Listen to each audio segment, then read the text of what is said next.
muraho neza kuri uyu munsi udasanzwe, umunsi ukomeye ku banyarwanda, umunsi ukomeye ku gihugu cy'u Rwanda, umunsi ukomeye ku isi yose, ubwo twahabwaga impano ikomeye mutagatifu Kizito Mihigo.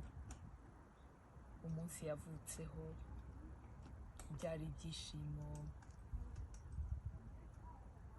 byari impundu z'urwunge.